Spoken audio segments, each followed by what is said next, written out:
Hey, what's up guys? It's Grandmaster Shaymin and welcome back to the channel. Today we are going to be doing yet another episode of Fatal 12. Not Pokemon. Fatal 12. And in the last episode we did some research about... Yo, what do you hear that? In the last episode of this visual novel we did some research about pregnancy. Yeah, that was a legit thing that happened. As we tried to find out the result of Keiko's death, and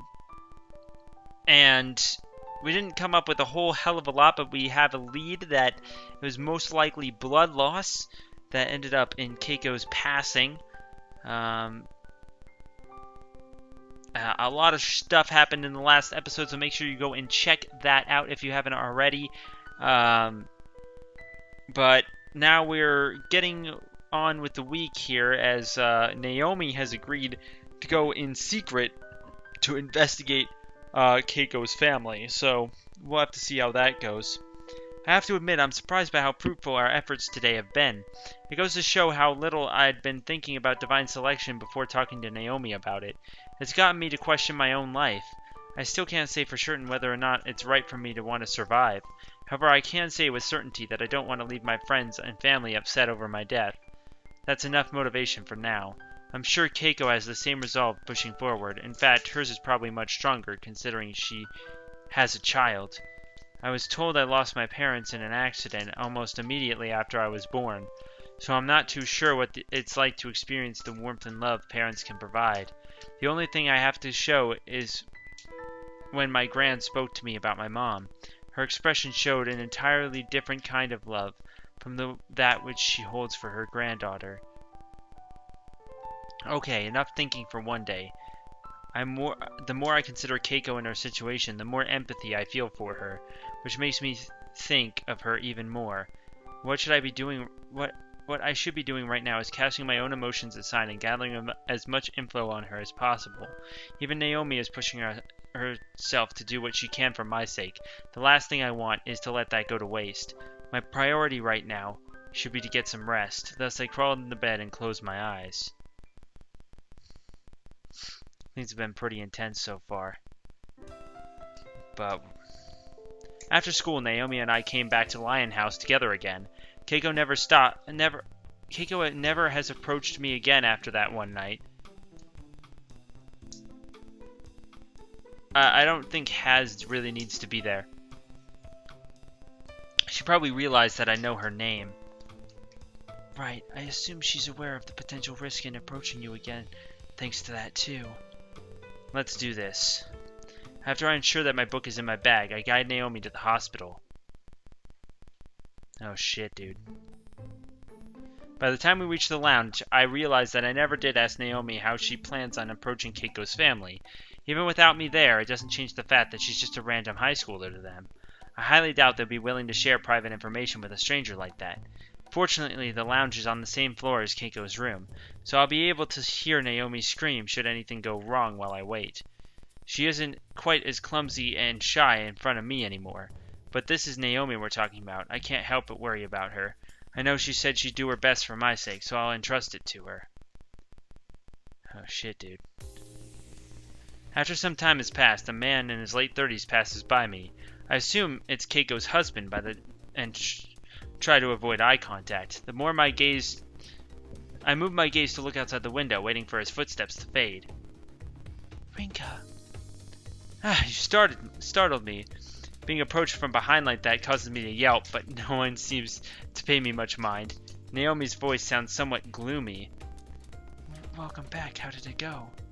My heart's about to explode, for one. As for actual information, most of what I learned will only help us narrow down the possible causes.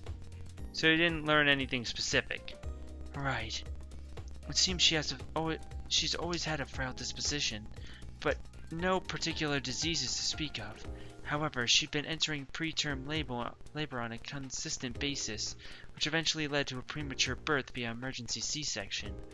The child had to be admitted afterwards, so both of them have been in the hospital for close to 3 weeks now.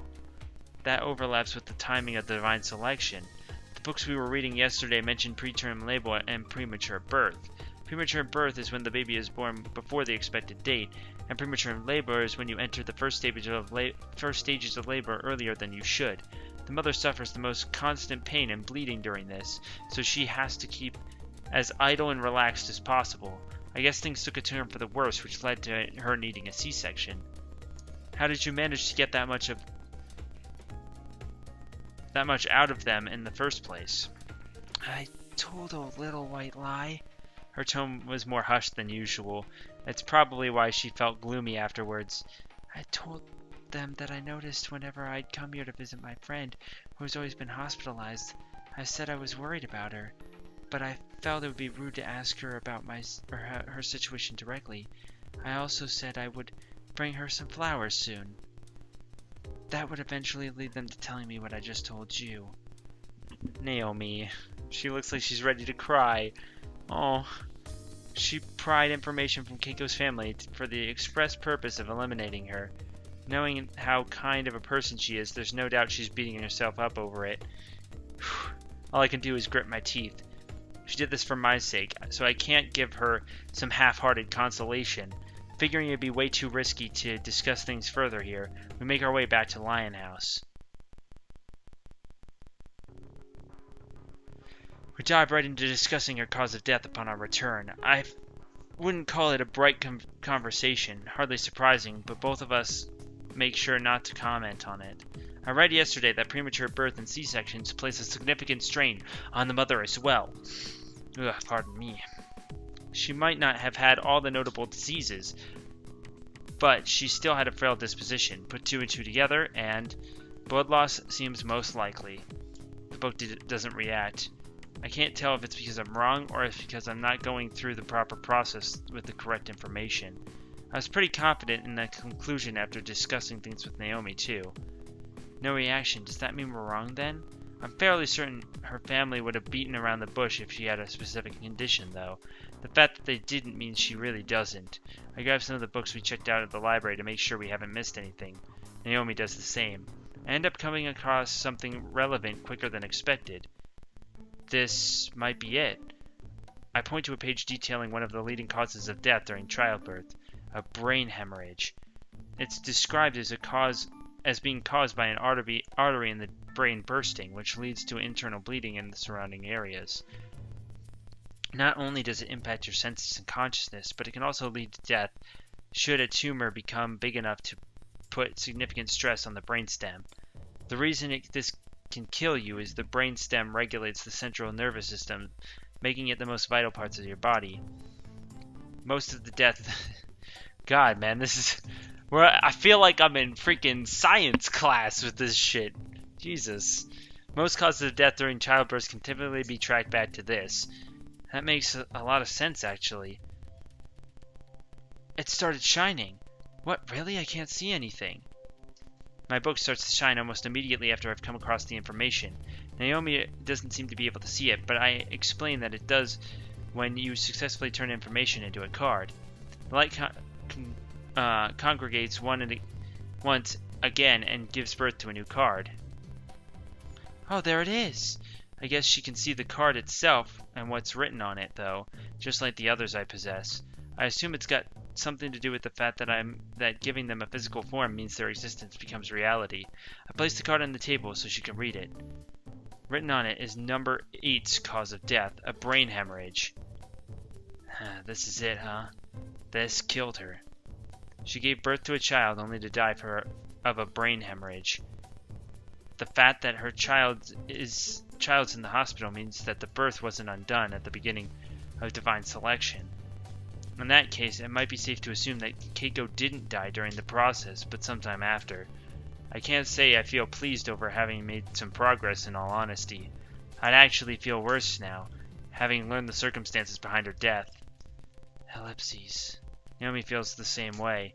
I don't feel like there's any other way to explain the complex facial expressions she's making right now. I have to be the one to break this awkward silence. We should find out her regret while we're at it. I've noticed I've stopped referring to her by name. The worst thing I can do is let myself feel any attachment to her. I know for a fact that I'll regret things later down the line if I do. This is what happens when you learn the circumstances behind someone's death. Well, there's no arguing that it's related to her child, at least. Is she worried about its future? The book doesn't react. Playing a guessing game won't get us anywhere. I agree. We should make our way back to the hospital. Oh, we're going back. Somehow we make it all the way over there without considering the notion that there's no way they'll let strangers in to see the newborns. Neither of us are surprised, though. Sorry, part of me realized this would happen, but we might need to go about this another way. But you say the next round is tomorrow night, right? If we miss our opportunity, then it's likely that both her and the other participants will be working even harder to find out more information. We should do this as much as we can now. I know you're right, but I get where she's coming from. None of the other participants have approached me so far, so right now I'm best off focusing on her, both in terms of efficiency and to prevent my own info from being dug up. It's 7 p.m., so visiting hours will end in an hour. We won't be able to stick around much longer. I've honestly have no idea what else we should try. I'll speak with her personally. She may suspect me, but I'll do what I can to pass myself off as someone else. She tells me to wait here and gets up, ready to run off. I try to stop her, but all I can do is cause her to trip over her own feet. Oof. Sorry. Fortunately, the fall brings her back to her senses. I tend to act impulsively, and it looks like Naomi's the same way. In fact, she might be even worse than me, especially when it comes to when you consider how quickly she made her decisions, both in regards to helping me out and learning to brew coffee. You two do realize you're in a hospital, don't you? I feel a cold chill run down my spine the moment I hear that.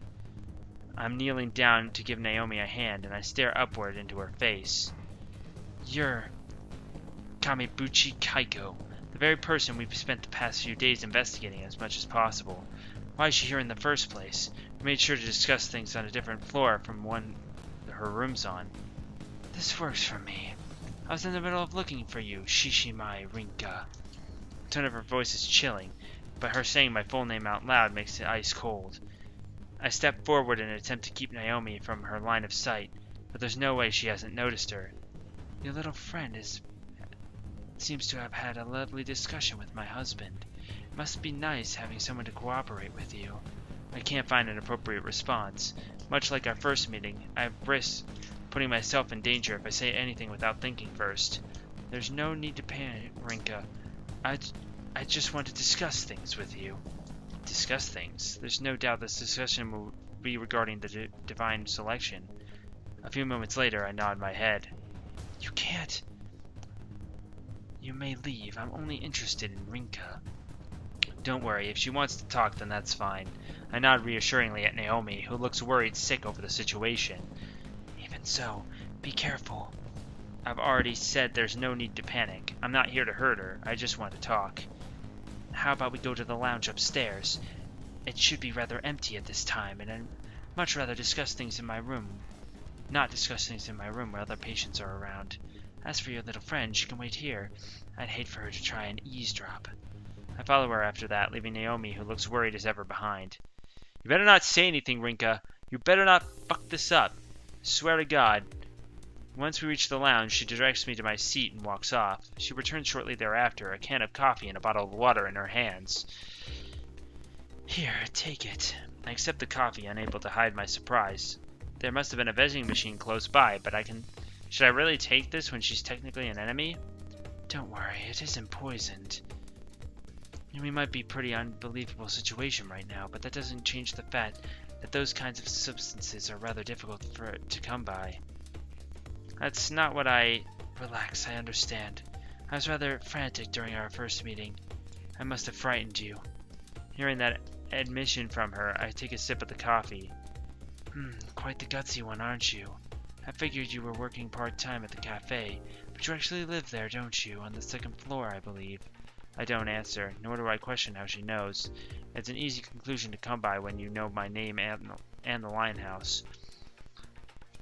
Was coffee the right choice, by the way? I figured you'd like it, all things considered. I do, so I can't bring myself to thank her for it.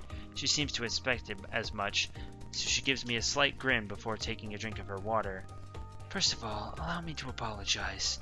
I was in a panic back then because I only knew your name, not to mention the fact that that man in the dream world got a hold of mine while I could do nothing but sit in this hospital. Are you not doing well? Is that your sly attempt to learn my cause of death? She stares at me right in the eye. It's clear to me that there are several more layers to her when she's calm. This is what an adult looks like. Well, it's likely you've already learned that by now. Otherwise, you wouldn't be so focused on my regret, considering that's the hardest piece of info for any of us to get our hands on. Were you listening the whole time? Oh, and here I was thinking you noticed me doing so at some point. We really should get back to the lion house first. Just because there were plenty of people here during visiting hours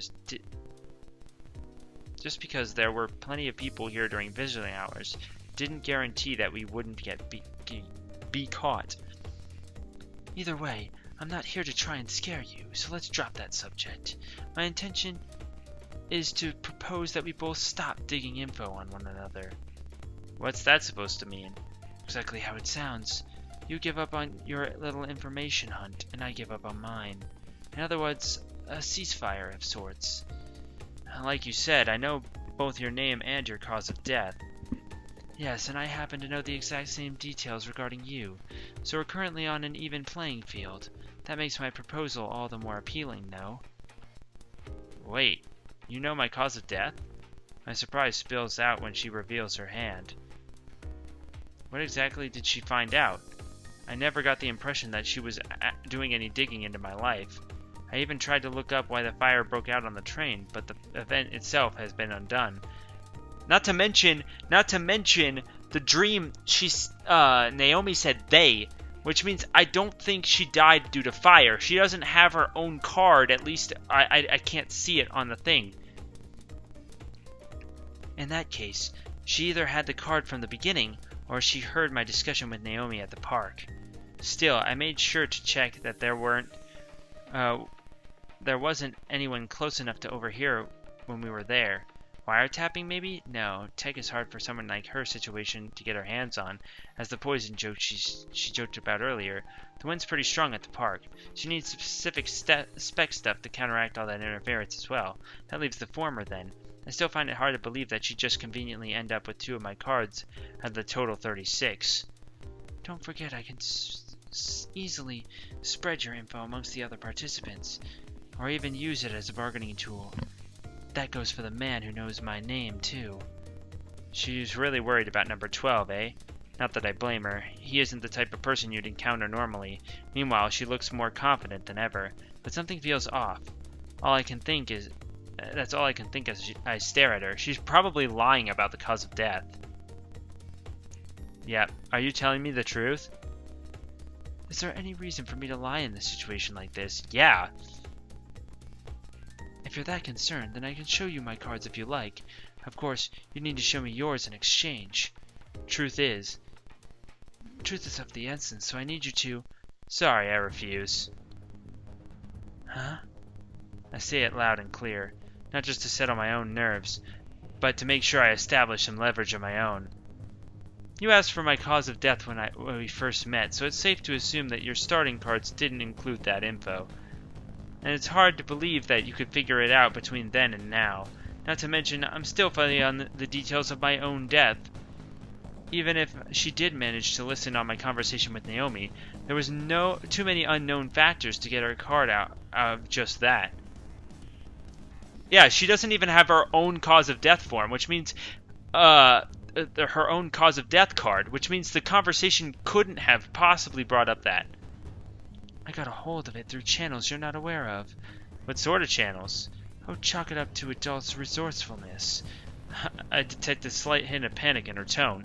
It's enough to convince me. It also serves to kill any sense of sympathy I've been holding for her. You sit there and talk about trusting each other when you're blatantly lying to my face. I'm not, I swear, I know how you died. I stand up and look down on her, her eyes blast wide open as she stares back up to me. It was suicide, right? No, wait, an accident. Sorry, but we're done here. I would have just considered your proposal had you been telling me the truth. But you just had to go and lie. I'm not kidding. Her attempt to gain my trust despite lying to me has drained every ounce of my sympathy I had for her. I no longer care about the things I've imagined about her life after learning how she died. Wait, please don't go. Her voice is full of angst and she tries to stop me. I don't even bother to respond, opting instead to make my way directly back to Naomi. I want to live. I want to make it through this. I've even tried lying to a kid, and yet at this rate Our ages are irrelevant. She finally irritates me enough to prompt me to shout at her. At the same time, I feel my eyes starting to burn for some reason. This is goodbye. I stop not too far away from where we're sitting. I'm supposed to be done with her, and yet I can't help but worry.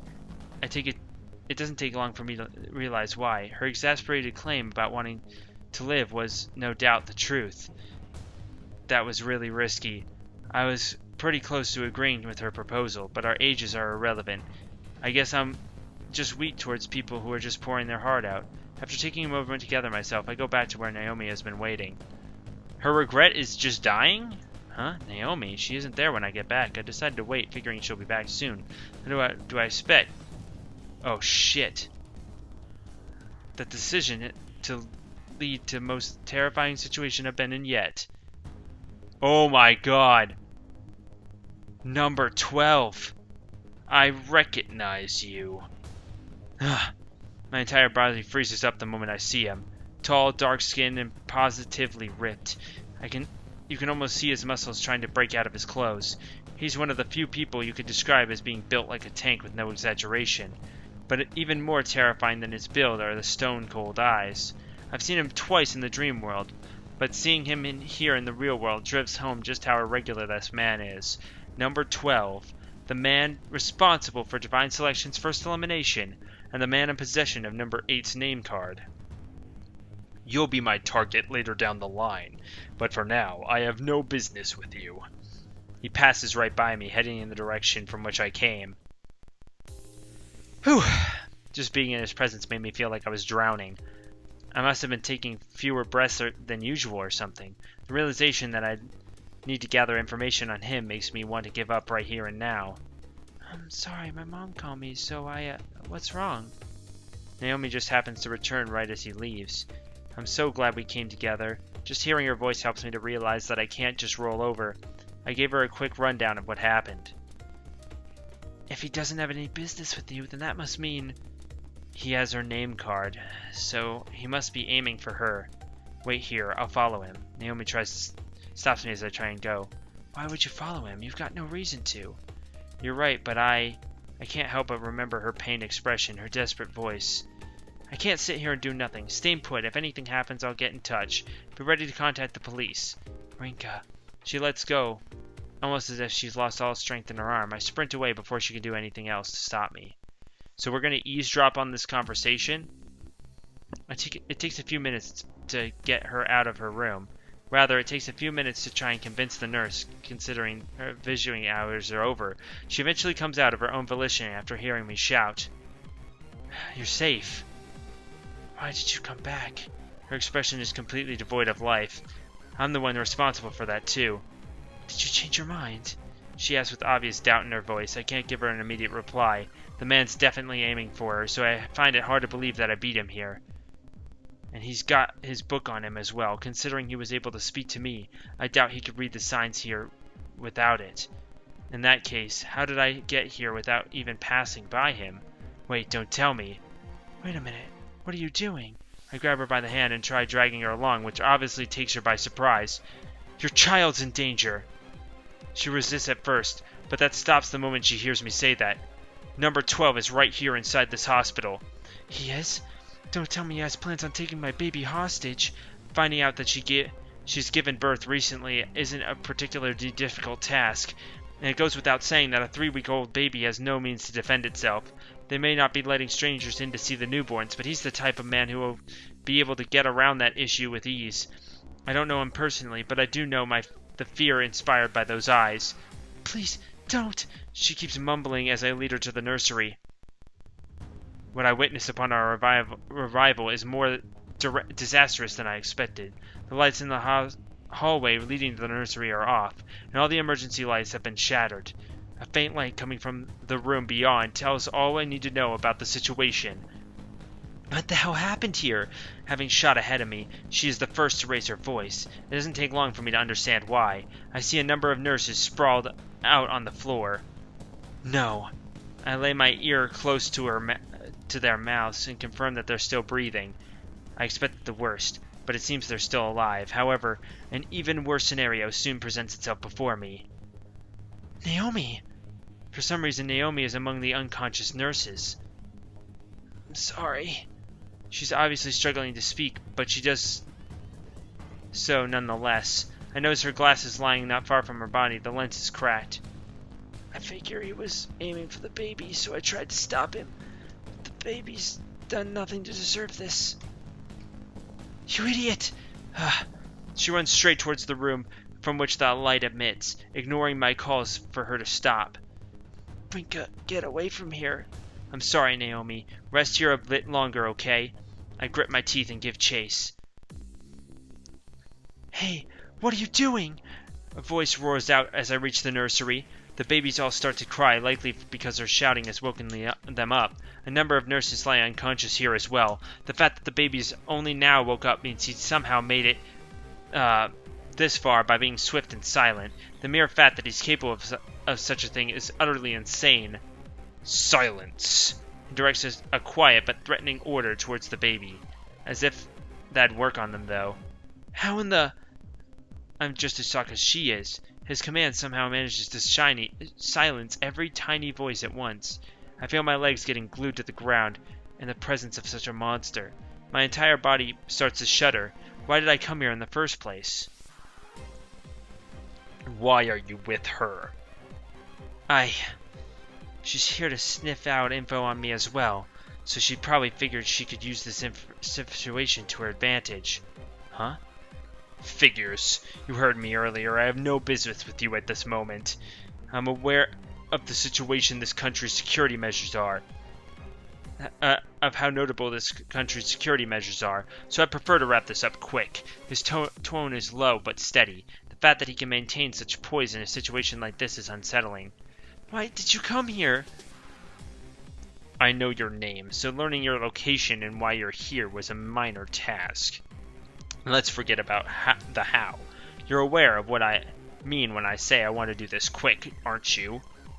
I'm not, but right now I need you to step away from the children. That only proves that you know exactly what I plan on doing.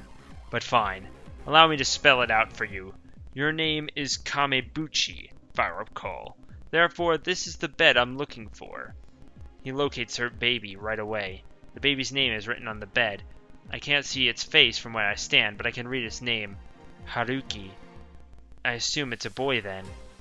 Surrender your cause of death and your regret. Otherwise, I'll see to it that this baby dies tonight. What? I mean, you had to expect that. Damn, holy shit, this fucking... Oh my god, this is so intense. He states his intent to kill her newborn son without the slightest trace of hesitation. I feel the color fade from my face. Taking hostages isn't a pleasant situation in the first place, but how can he talk about killing a baby like that? She probably expected this too. Even so, there's no way she could remain calm after having heard it. No one could when their family is threatened. You're wasting your time. I interrupt before she can say anything. This is it. I need to muster up all my courage and knowledge so I can try to negotiate with him. Anything to get through the situation. Security should be here any minute now. Even you won't be able to escape so easily then. And once you're caught, you won't be able to do anything for the remainder of the divine selection. Let them come.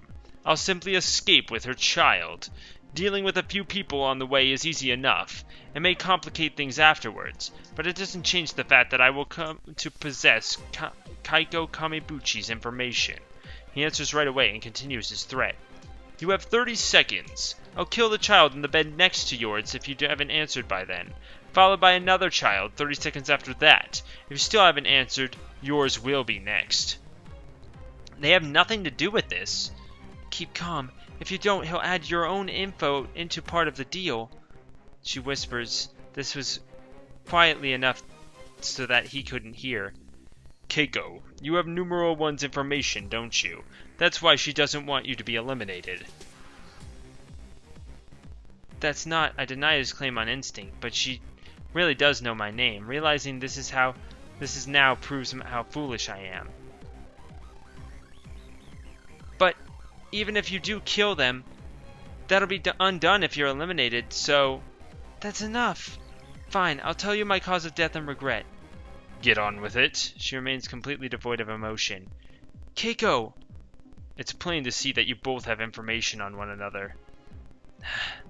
That statement prevents me from saying another word. I can't spell any more crucial information. Thanks for going this far for my sake. But you're right that my child's death would be undone if anyone other than him makes their way to the end. Regardless, what kind of mother would willingly expose her child to such danger? Get on with it already. I have just one condition. Step away from the bed and swap positions with us. Very well. He moves to the other side of the entrance and we make our way to the bed. We can shield the babies like this for sure, but it gives him an easier escape route. Oh, man. Why would you do that? Oh. Damn it. This puts us at such a disadvantage. I died from blood loss, a brain hemorrhage to be more specific. The chance of a woman dying during childbirth here in Japan is almost non-existent in modern times, so I must have been ridiculously unlucky. Don't waste my time with such useless drivel. He takes his book out and waits for her to continue. I had such a failed disposition from the get-go, so I guess it was just a case of my body not being able to take the strain. Your regret? He rushes her along after confirming that he's obtained a new card. The baby's name. Her answer takes me by surprise. She already named it, so how can that be her regret? If I'm eliminated, then everything I've done during this time would be undone. I'm the one who named him Haruki. My mother-in-law didn't like the sound of the name, though. She was more concerned with that over the meaning behind it. And that's why I sincerely felt that the name she proposed instead was lazy. She cuts herself off for a brief moment. His expression doesn't change in the slightest. His gaze is clearly telling her to get on with it. Guess he doesn't have enough information to believe her just yet. My husband was in favor of the name she'd come up with. I talked things over with him, though, after Haruki was born. The fact that I was riding in line between life and death while giving birth probably prompted me to do so. Well, I guess all monsters would do the same thing either way. Mothers. In the end, he was willing to listen and eventually agreed with me after hearing why I wanted to name my child Haruki. Following that, I filled out the birth certificate with the name I decided on. Your name almost represents your life itself, doesn't it? That's why I hold on to the name of my first child as in high regard as my own future. Her delivery is more than enough to convince me that she means it. Her words weigh heavy on me too. One's regret and one's future are inevitably intertwined. This is the moment I get to learn the future that Keiko wanted to see. I wanted more than one child, but it looks like Haruki will be my first and last. No, I suppose he won't be named Haruki once I'm eliminated. So you are telling me the truth? That's it? That's all you have to say to her? My only concern is obtaining the cards I need. All I feel after hearing her story is my joy from having obtained them. My fear is replaced with sheer rage. He's trampling all over her life for his own sake. Saying I feel nothing may not be the whole truth, but remember this. No matter what you say or think about me, each and every one of us caught up in this little game must stamp down on the lives of others for our own survival. That said, I like the determination in your eyes. They tell a story that mere words cannot express. A certain contradiction resides within you. You're likely aware of it too. What are you talking about? The sounds of footsteps rings out from the hallways the moment I ask. While not quite as prominent, I can also hear voices. Time's up. Wait! No. As he declines, he smashes a nearby switch. The lights turn off, blanketing the entire area in pure darkness because the hall lights are also out of commission. I rush to get the lights back on as quickly as possible. He is long gone by the time I manage to do so. Renka, are you okay? Naomi! Naomi limps her way over to the room. I don't know how he did it, but he seems to have knocked everyone unconscious without injuring them. She holds her broken glasses in one hand. I'm sorry, Naomi. It's my fault you got caught up in something like this. Please don't apologize. I'm the one who chased after him. Hey. Keiko interrupts our conversation. Security will be here once they finish checking all the nurses outside. Use this opportunity to get out of here. I'll think of a way to explain this to them. But, besides, I'd like to spend a little more time with Haruki. Let's go, Naomi. She answers with a quick nod. Security makes their way into the nursery room soon after, but we make sure to leave the hospital right away. Holy shit! That was intense. I can't believe she spilled her...